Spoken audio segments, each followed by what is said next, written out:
welcome to another edition of Burner's News and Views. I'm your host, Don Burgess, and with me tonight we have Opposition Leader Craig Cannonier. Welcome. Don, thank you very much. And since it's cup match season, sort of, our cult today is Senator Marcus Jones. Welcome, Senator. Don, you've got both ends covered. Thomas yes. Then St. George's. Yeah. Good evening. Good evening. Senator Jones, a lot of people may not know a lot about your background, so why don't we just start and have you introduce yourself and tell people what you've done in your career. Very good. Good evening once again to those that are listening. I've always prided myself and been very passionate about the hospitality industry. So for most of my working career, I've worked from actually the bottom up. I'm proof positive that the average Bermudian can work themselves up from washing the dishes and serving the tables to being the general manager of a hotel. So all the ins and outs of the business, I've been very fortunate to be a part of for the last 25 years or so.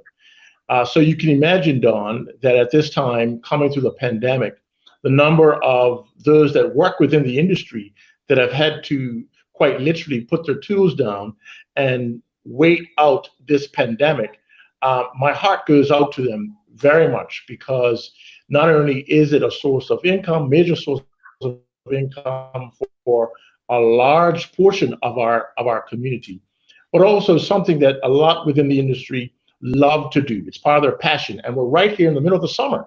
So this is our high season, and so we can definitely feel for our fellow colleagues within the hotel business. Why don't we just continue on from there? We've seen Rosedon close down for the season. Elbow Beach has decided it's better to pack up the kits and wait till next year. What do you think the challenges the hotels are facing at this point? Well, in talking to some of the friends of mine within the industry at a general manager level, some of them are saying that many of their occupancy forecasts were not going anywhere above 15%.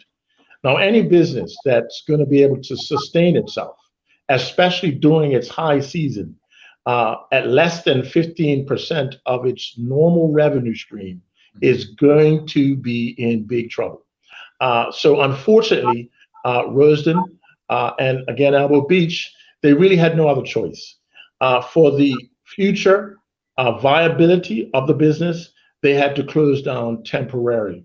And I'm sure that each of the owners of these two operations would want to gear themselves up, prepare themselves for 2021, because I'm very heartened to know that they're not shutting down for good permanently, but this is going to be just a longer hiatus. And when they get up and geared up to start all over again, I believe they'll be in a better position. And I believe that every hotel needs to take advantage of this time to position themselves for the incoming season. I was just reading today that Hawaii, who had intended on opening up August 1st, have had to push back their opening date for all tourists for at least another month or so, because of their uptick in the numbers of people that have come down positive with this particular virus. So around the world, the entire travel industry has had to have a very patient and discerning look at the health and safety issues first. And that's what this country has had to do. We've had to focus on the health and safety first.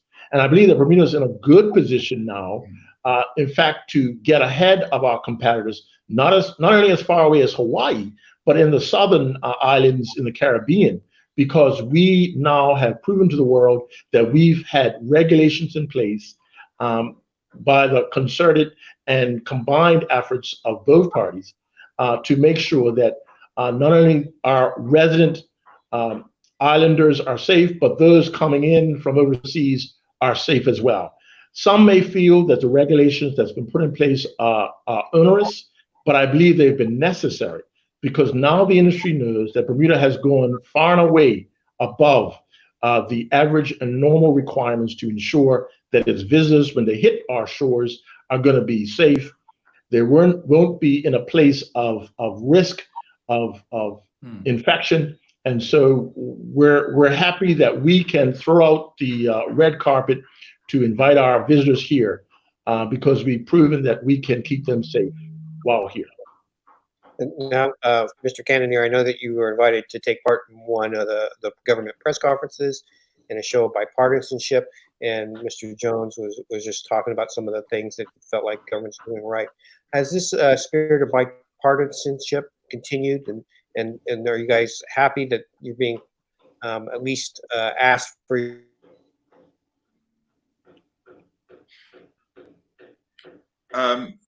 I guess I'm going to go ahead and answer. We have a bit of a freezing.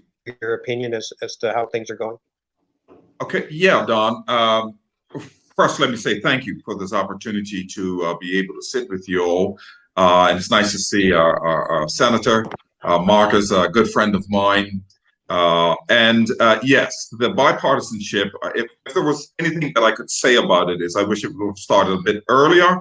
But I will say that we continue to meet the Premier and I, and opportunities for my shadow ministers to be able to ask questions of the substantive ministers has remained open. In fact, we had scheduled for tomorrow another meeting with the Health Department and its support group, but that's been put off to another day, but we will get to it.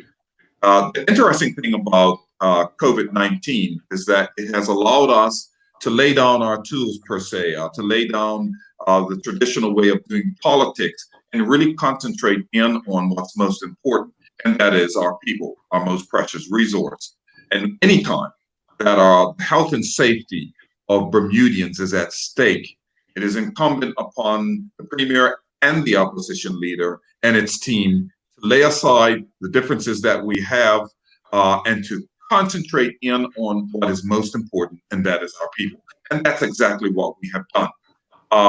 After the first press conference, I must say I would have had a preference to have had or been a part of further press conferences as we had moved on. That was not made available, but that was one of the things that I continued to press and ask. You know, it'd be nice to have some of our shadow ministers as a part of some of the ongoing press conferences. But suffice to say, we are where we are today, and Bermuda has fared well.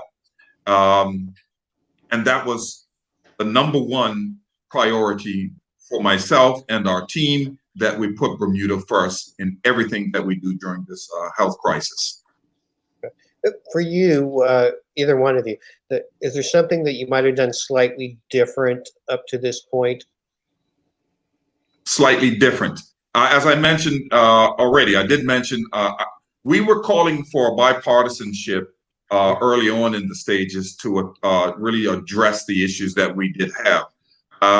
And I was very persistent about it in speaking to the Premier. And I believe that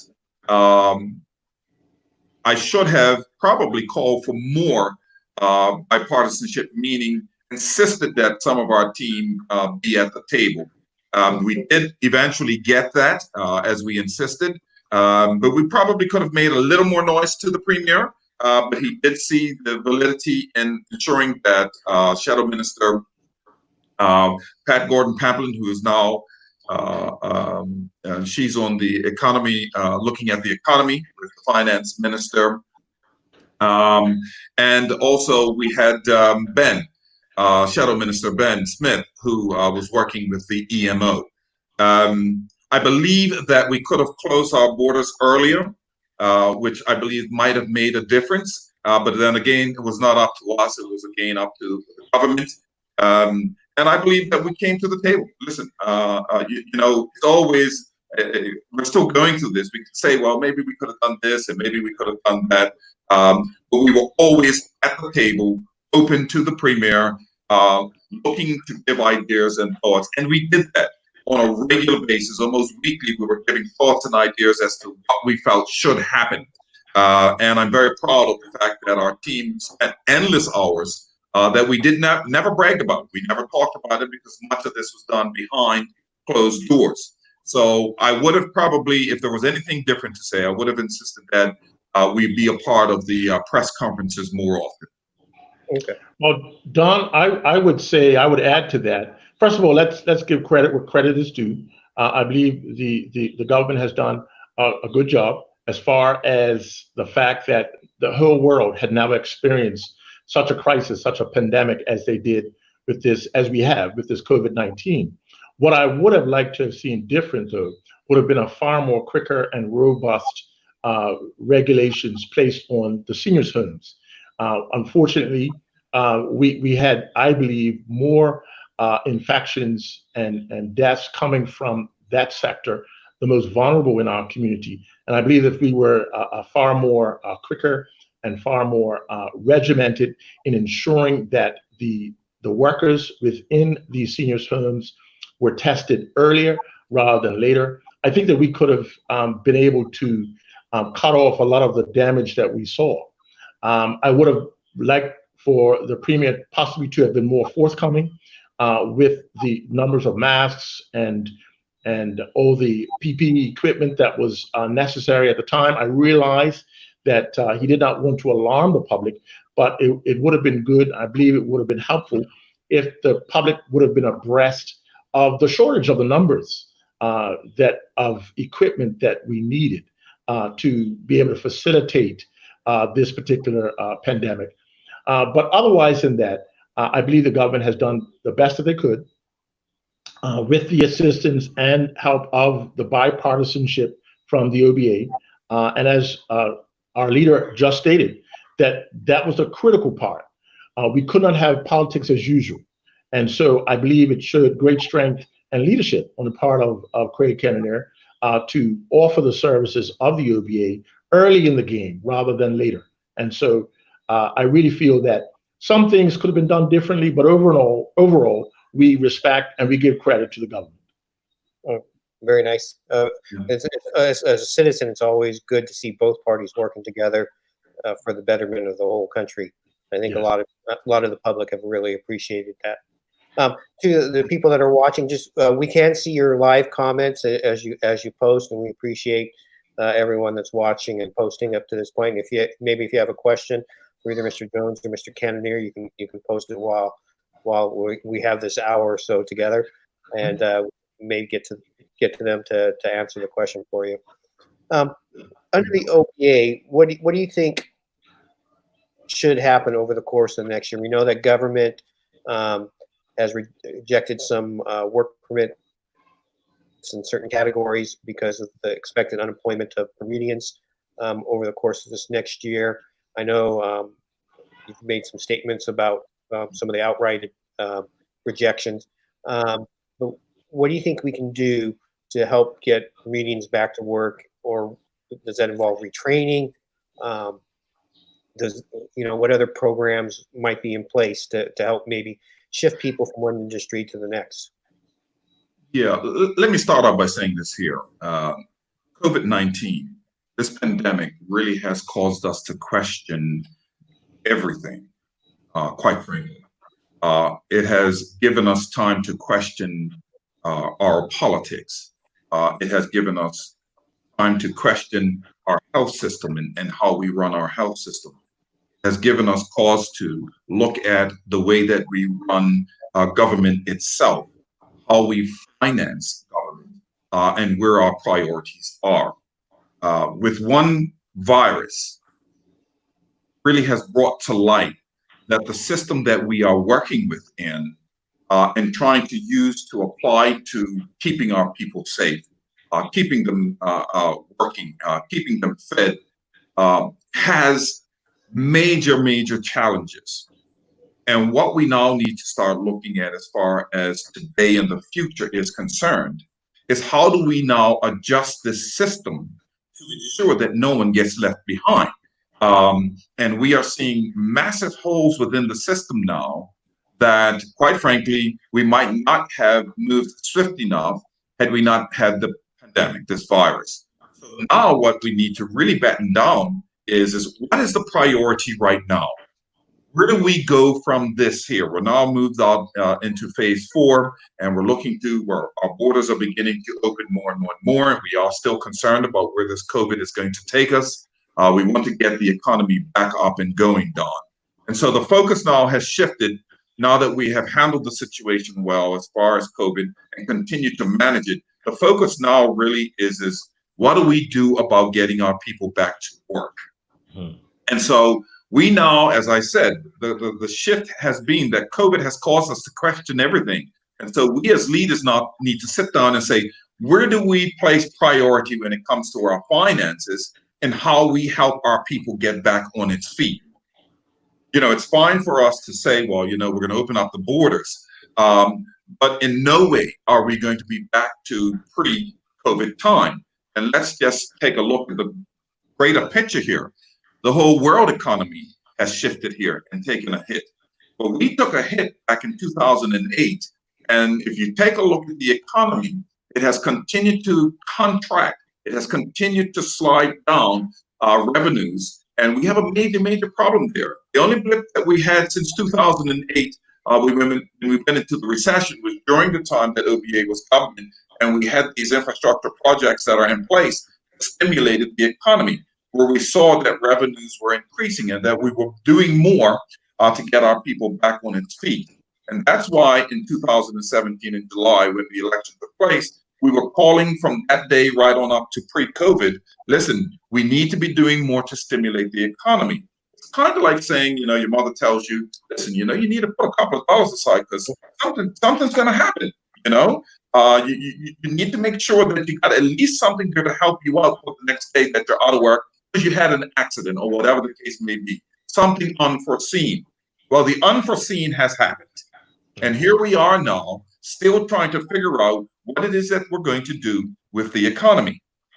Unless we find ways to stimulate the economy, we are going to be in real trouble. We're already in trouble, and we see where the finance minister is going to have to increase our debt ratio, and he's going to have to increase the amount of money that we can borrow. That is going to happen.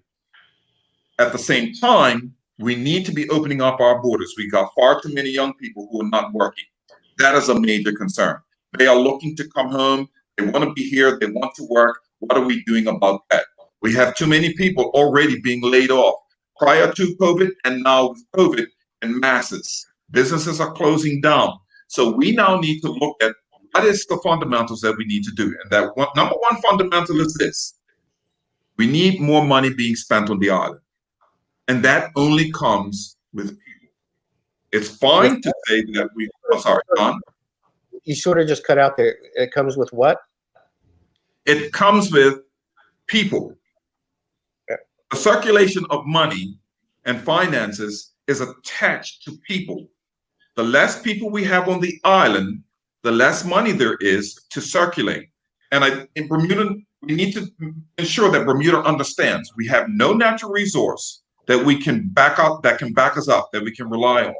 Okay, there's no gold and silver running around, no oil, but what we do have is a very smart people.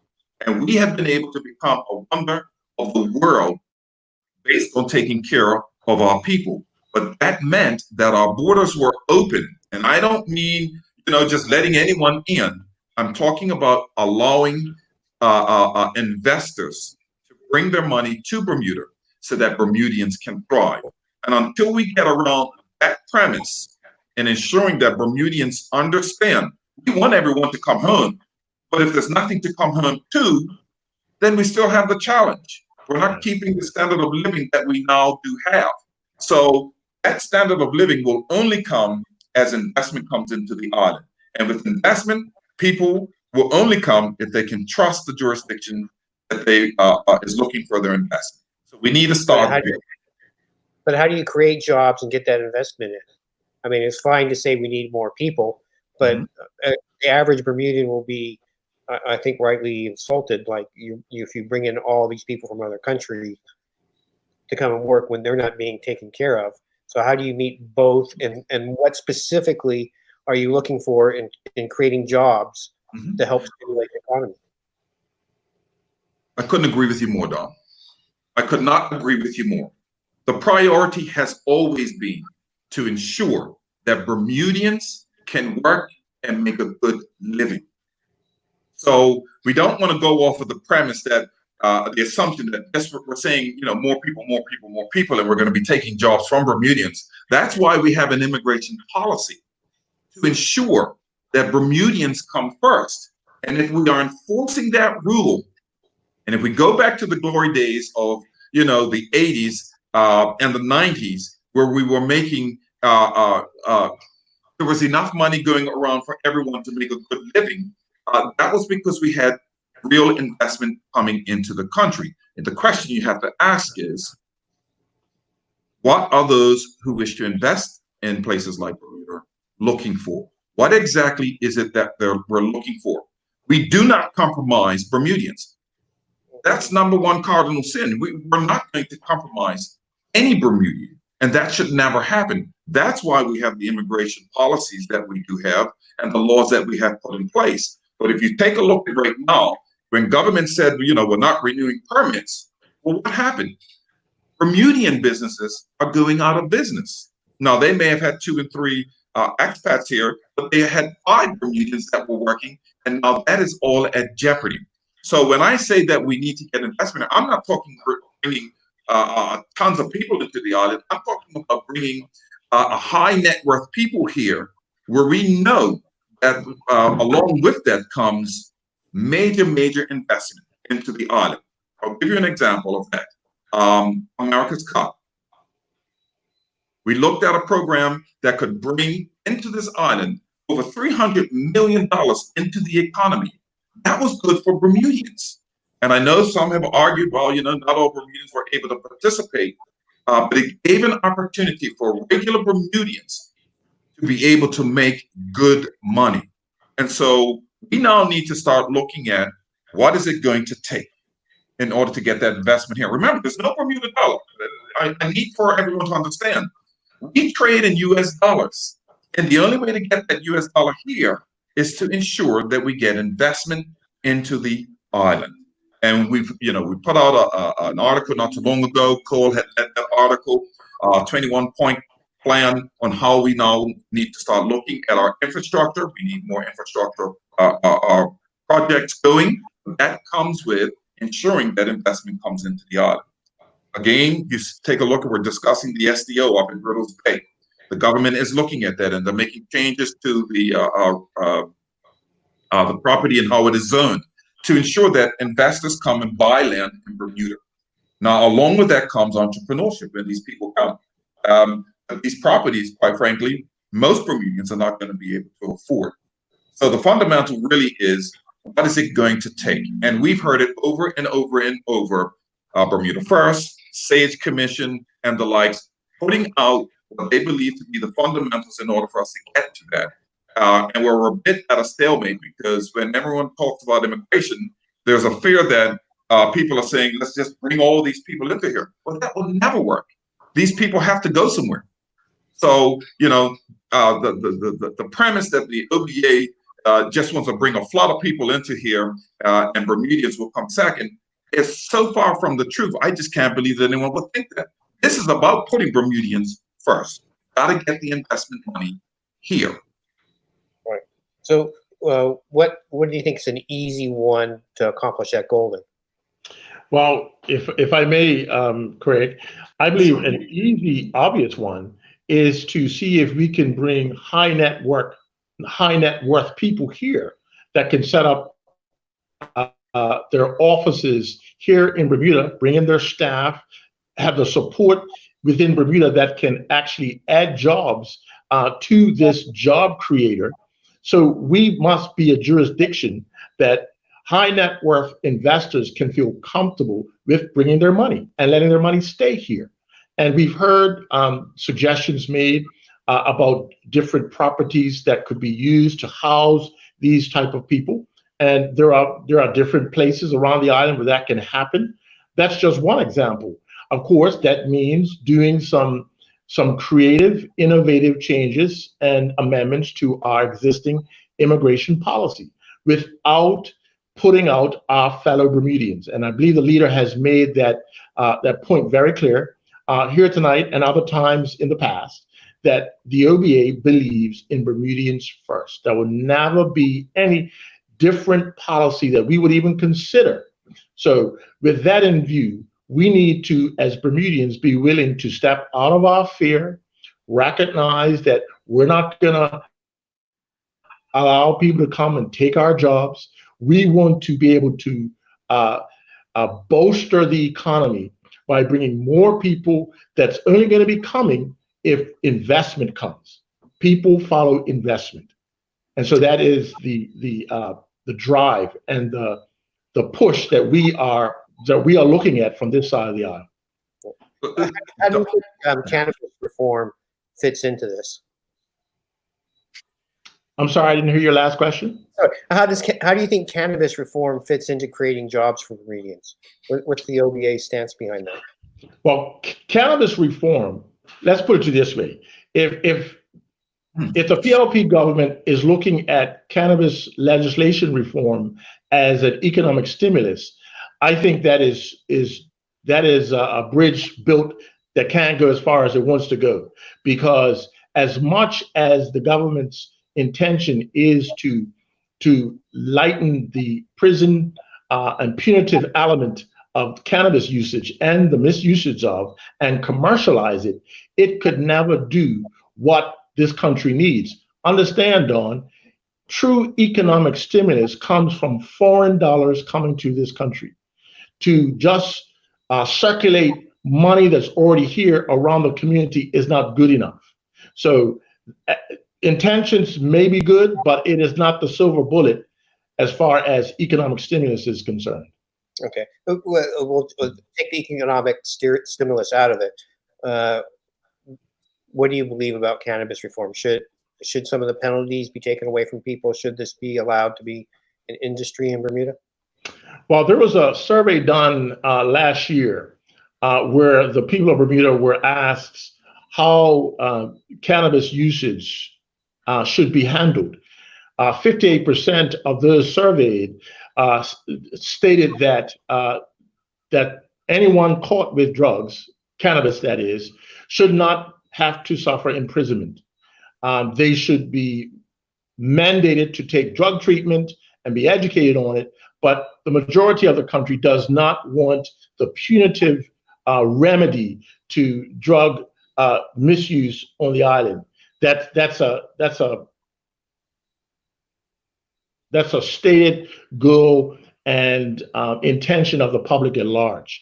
Now, when you talk about cannabis legalization, that's taking another step. That's going beyond the decriminalization of the of cannabis and making it into a commercial entity. Now, there are points to the floated legislation that the government has put out that can be considered, but from our early inspection of this legislation, it's poorly crafted. It's not properly framed in a way that can actually enhance such a potential business in the country. I believe the more that can be done, and I don't want to speak too much because it hasn't been tabled in the houses yet, but from early indications and from public comments, there is an overriding sentiment within the community that the direction of this cannabis legislation is not in tune with the mood of the country, and based on other jurisdictions and their success and or failure in launching the commercialization of cannabis,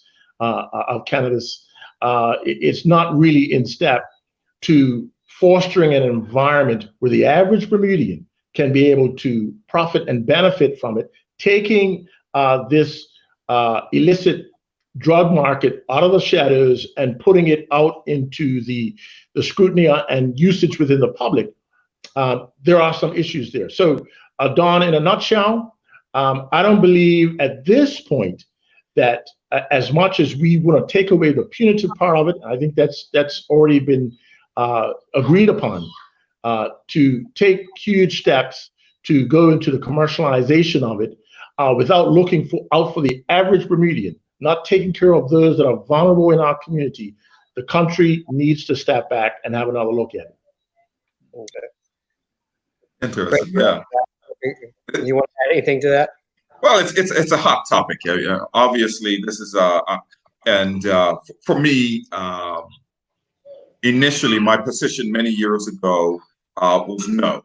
I was not looking for any type of reform when it came to cannabis. But I have, over the years, through my study concerning the benefits of cannabis, have come to understand that it has great medicinal purposes, huge medicinal purposes to it. Right now, with what we are looking at, quite frankly, I'm in the position right now of saying, listen, we might as well just go ahead and legalize it with some restraints around it, as far as ensuring that our young people, because there was enough studies that showed that young people, early use of cannabis leads to schizophrenia. My personal journey with this saw my father through early use develop schizophrenia, and it led to many other challenges of harder drugs being used. But that's my personal story. So at first I was completely against it because we've got other issues that we need to deal with.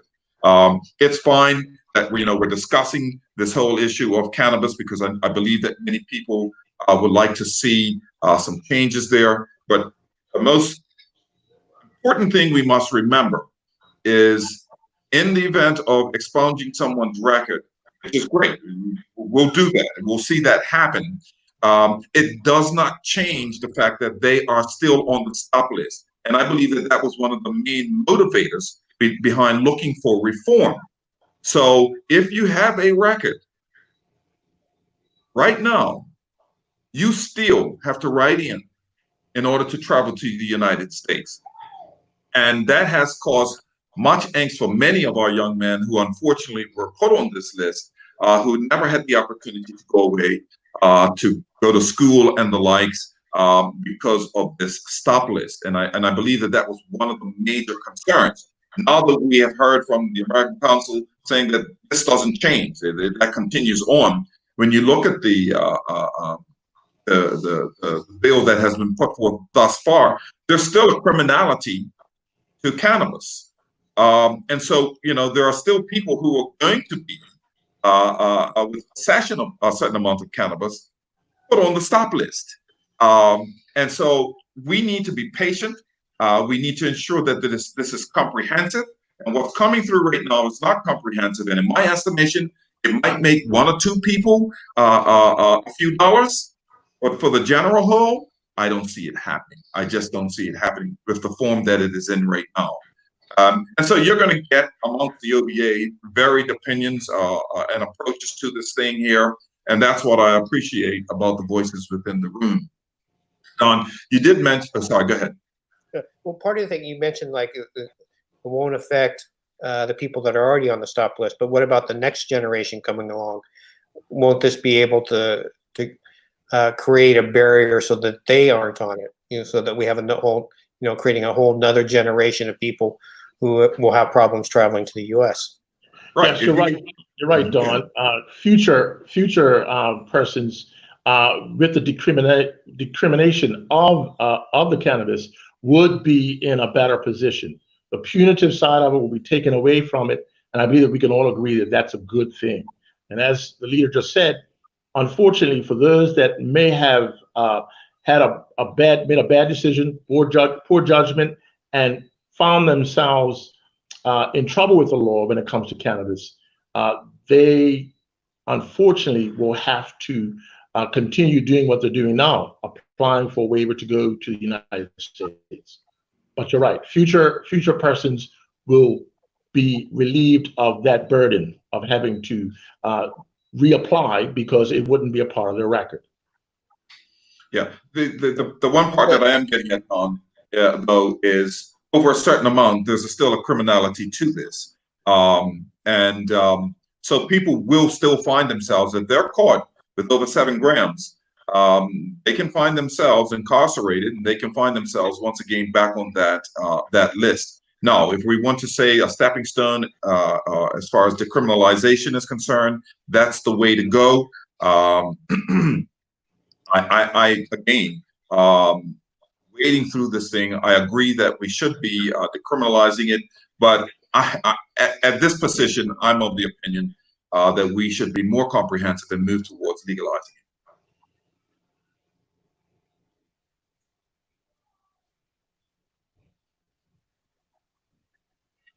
We had a pause. Don? Okay. Yeah, okay. Yeah, I'm here. I'm here.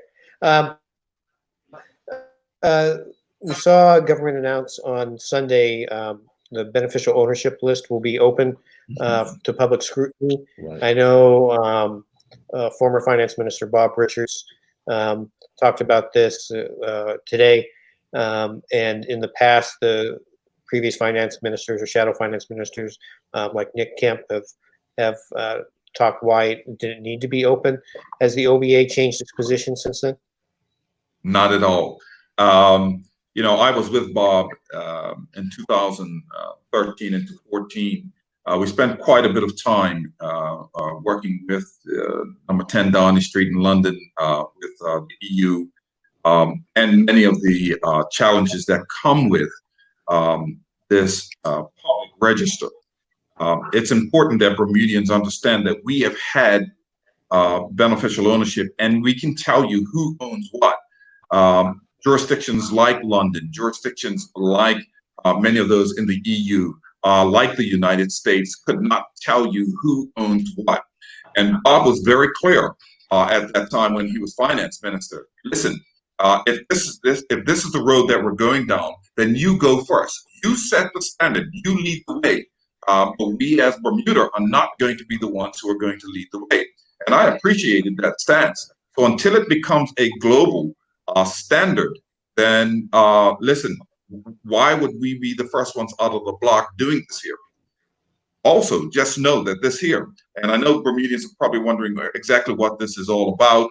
This whole idea of beneficial ownership has come about as the EU and many other jurisdictions are looking to pull back what they feel to be their local companies, whether it be in France or wherever it may be. They're trying to pull these companies back and that revenue back within insurers. And I recall being on BBC at one point in time where we were talking about this here. And it was interesting that rather than they look at their own shores and ensuring that they had a register that they knew who owned what, they were concentrating on places like Bermuda and other areas. And so the message from Bermuda is this: unless it becomes a global standard, then we won't be moving in that direction. Because we will not be putting and jeopardizing the business model that we do have that has been working for us since the 1940s. And so we have a great record when it comes to beneficial ownership. Okay. I guess one of the hot topics over the last week, I'm not naming any specific cases, but there's been a big concern with the treatment of women, abuse, as well as not only domestic abuse, but sexual abuse, especially amongst young girls by older men. What can be done to help protect them? What sort of legislation measures can be put into place to keep this segment of our community safe? Well, I will say this to you, Don. Just last week, the Senate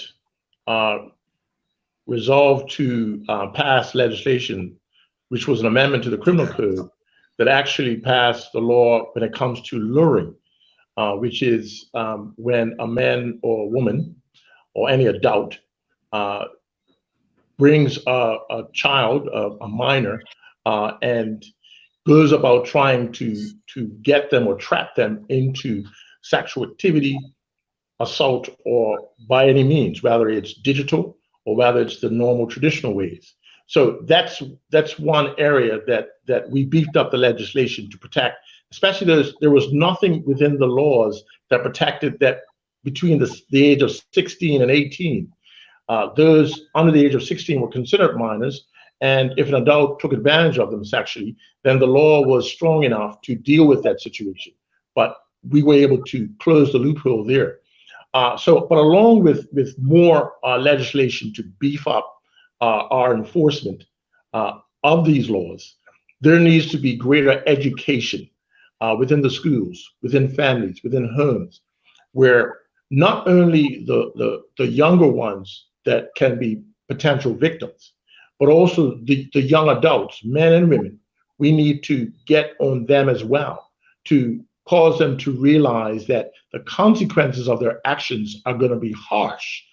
So we need to put the fear of God in them, first and foremost, to make sure that the people in this community realize anyone that is caught with a minor discretion, poor discretion, when it comes to our young people, will be taken to task. And so that needs to be fully communicated within our community. So legislation plays a big part, but is not the only answer to this problem. Part of the thing is, like, you see somebody who might get 18 months with having sexual relations with a minor, and they're out in a year, yet the person the younger person is going to be dealing with this for the rest of their life. It doesn't seem like the sentence does justice. I mean, you can never do justice really to what has happened, but it hardly seems strong enough to deter people or to have some measure of satisfaction. That's not exactly the right word, but amongst the victim and their family. Yeah, Don. I'm not going to hold any punches on this particular subject, okay? This is stealing the future of Bermuda from us. This kind of sick stuff that's going on. And when you have grown people taking advantage of our kids, we cannot stand by and allow our future to be stolen away. There are too many monsters out there. And we just had an example of something that just took place. And I can relate to the angst and the anger that people are having, even over some of the comments that might have been said that people are upset about. But when we see a young lady being taken advantage of, there has to be accountability. And it's not just young ladies that are being taken advantage of. It is young men as well. And so Bermuda has got to get to the position of being accountable and responsible, because people know this stuff is going on. It upsets me when the police commissioner has to get up and say, listen, I'm offering $50,000 because we know that someone out there knows the truth about a missing young lady. And we have to go the route of offering money just to see if we can entice somebody to tell the truth. That is a sick position to be in. And that we have seen over the last year, case after case after case. We have seen even within the Department of Child and Family Services, case after case. And our young people who are finding themselves in some of the most vulnerable positions that they could possibly be in, and grown people are taking advantage of them. So we have to collectively, you can have legislation, but the onus is on every single Bermudian to ensure that they stand up for what is right. That's right. And then they see something, they must speak up. We have become a secretive society here over some of the heinous crimes that are being taken place. You see it in the world stage now, all over CBS and the likes. But we got it right here in Bermuda, and it's hush hush. And it's about time that we as leaders made more noise about what is going on. You've heard me over and over and over talking about we need substantive change within the things like Department of Child and Family Services. Okay, we cannot be seeing where it is being taken to court for things that it shouldn't have been doing. And where these most vulnerable young kids We know they're in trouble. We're supposed to be the safeguards for them. And so a whole segment needs to be spent on just that. The churches need to be responsible. The clubs need to be responsible. The towns. We've seen cases over the last 2 or 3 years where people at the clubs or people in the churches who are outstanding men of God are involved in this sort of situation. You know, why can't we do better? Because we're not being accountable. We're not being accountable to one another about accountability.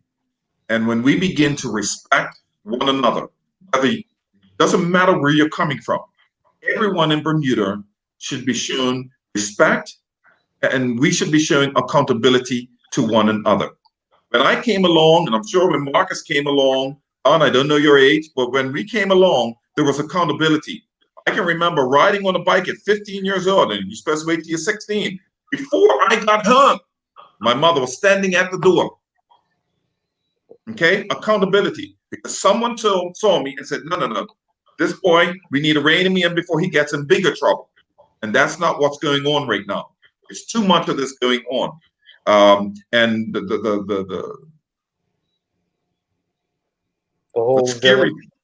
scary thing about it is when you hear the stories of these young people, it's gut-wrenching, man. It is gut-wrenching. So this young 13-year-old will have scars for the rest of her life. The rest of her life she'll be affected by this here. So, you know, and this young man, quite frankly, the perpetrator of the crime, he'll be affected as well. But we have to insist that while he's incarcerated, that he is coming to terms, not just with being in jail, but coming to terms with making good decisions, wise decisions. A 20-year-old should understand by then that he's making a wrong decision and that he needs to be accountable here, not just to himself, but to his family and to the broader Bermuda.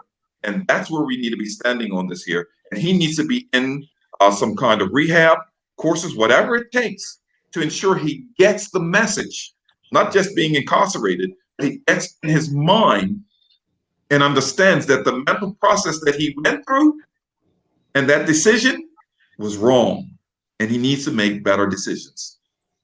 There's supposed to be a march on Saturday, or protest on Saturday. Is somebody from the OBA going to be there to be representative to show their support? Which protest is that? Well, with the one organized by Kelly Hunt, protecting our children. Yeah, listen, Don. I mean, you're asking if someone's going to be there. I'm sure there will be plenty of OBA members. This is the first time I'm hearing of the march tonight. Yeah, that you've mentioned. But today I had just, I was going through my mind. I need to get a hold of Kelly and just have a chat with her. I do find it interesting that they are still trying to get a license to have more than 50 people together. But yet, we can have a party, and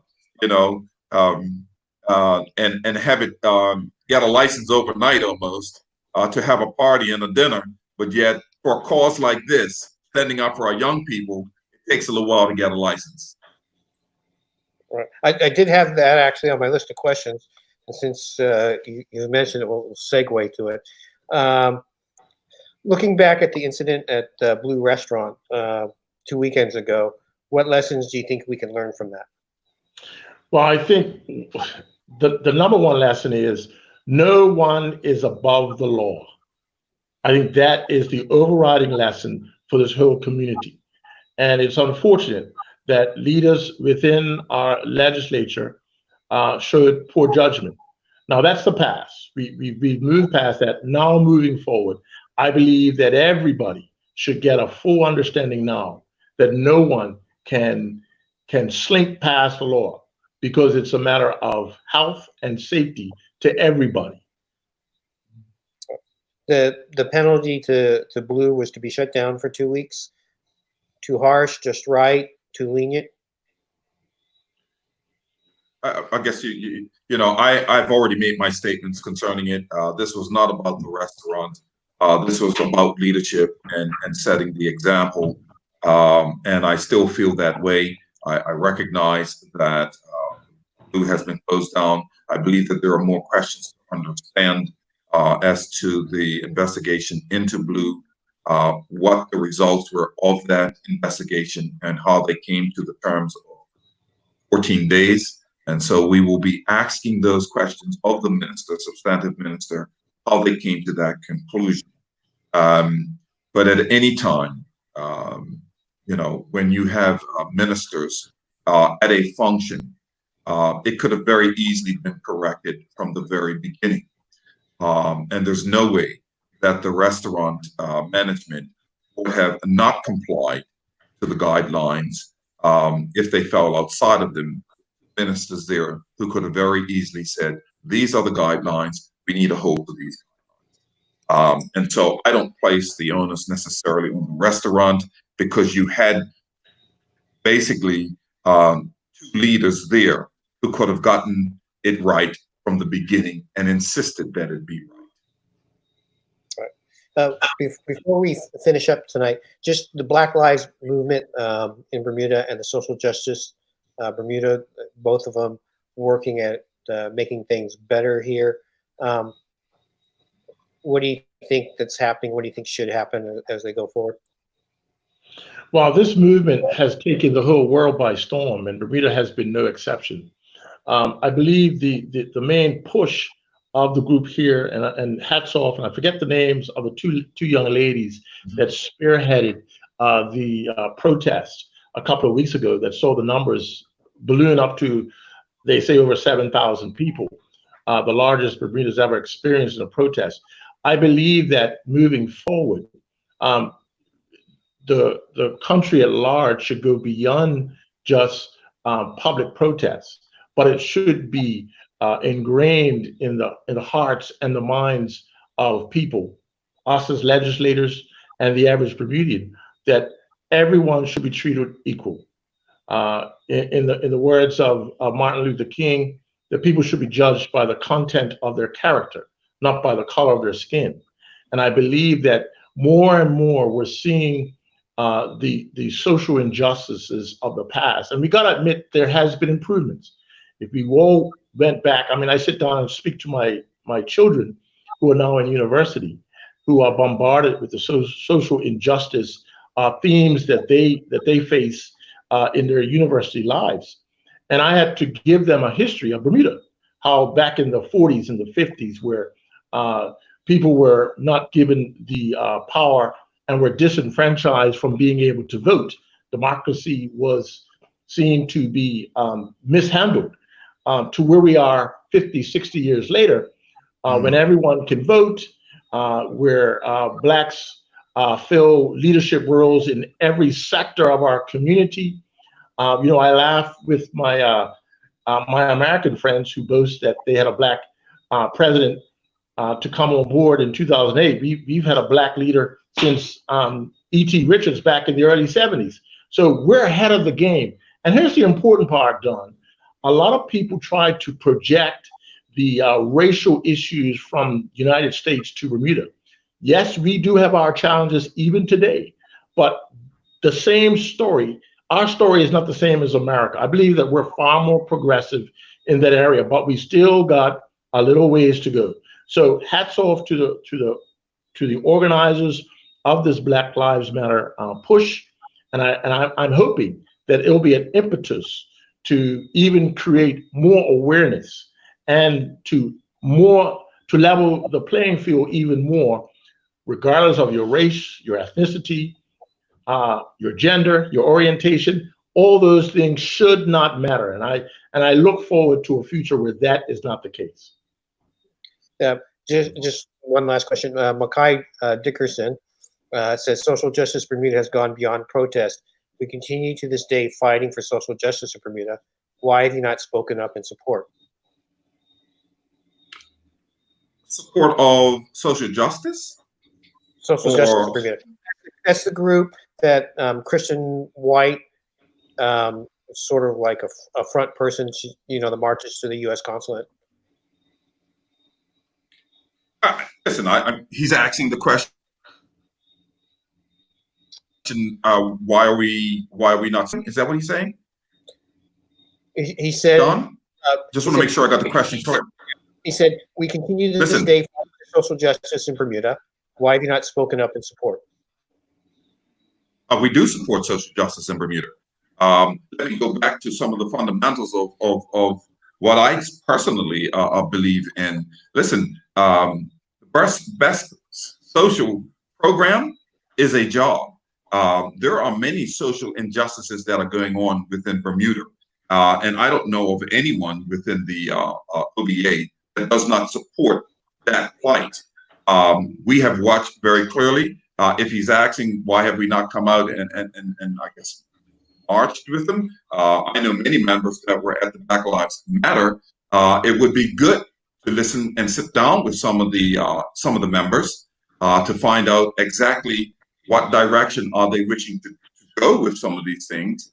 But there's no one that I know that doesn't agree with, social justice in Bermuda. That's been a plight of all of us, especially of us who are Blacks, who are insisting that there needs to be social justice in this island. So it'd be good to hear a little more. I have not been on their platform as of yet to see some of the things that they're saying, but I'd be more than glad to speak with Mackay. Okay, there you go, Mackay.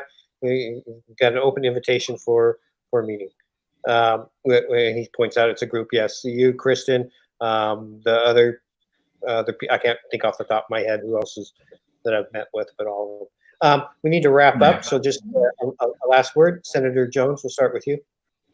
Well, first of all, Don, thank you for this invitation to join Craig Cannonier in this interactive discussion on our take, not only of the pandemic, but a number of different issues. It's my hope and desire that some things that we would have communicated to the audience will be helpful and encouraging to them.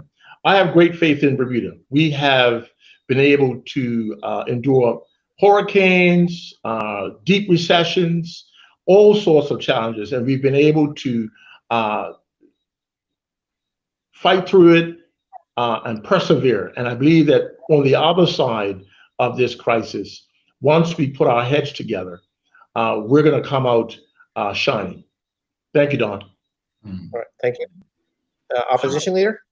Yeah, I'll end off by a quote that Churchill said when the United States was going through recession. Now that there's no money, it's now time. And I don't believe that we have spent enough time thinking and having forums where there's critical thinking behind what's best for Bermuda going forward. And whether that be politics, economics, social justice, race, you name it. We have not listened well to one another.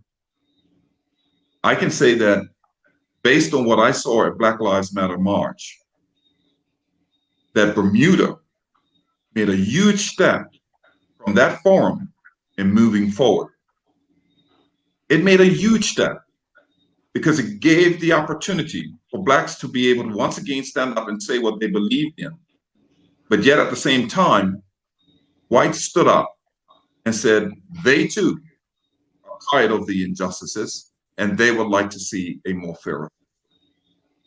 That's what I'm after, a more fair system.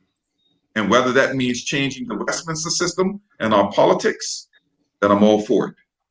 You recall, Don, in 2012, when we won the election, the following day, I made an appeal to PRP. I would like for one of their people, MPs, to be within cabinet. And that was a call out to them to say, together, we have a better Bermuda. And so this COVID-19 has given us the opportunity to really sit down and think about what is best for Bermuda. And so the one thing that I know for sure is this: by working together, we come up with the right decision for Bermuda. And we've seen it already happen. So let's continue to move in this direction. Let's continue to think about what is best. And I'd like to Access, we could have another forum to flesh out the economy and just have it on the economy so we can talk about this idea. Okay. We'll schedule that one for down the road here. But Good to see you, Marcus. Well, thank you, Senator Jones, and My pleasure. And Don, if you can send me Makai's phone number, I'd appreciate it. Okay, Makai, you can just give me a private message on Facebook, and I'll send it on to him. Thank you very much. You're welcome. I'm your host, Don Burgess, for Burr News and Views, and as always, hope that you have a wonderful, beautiful evening.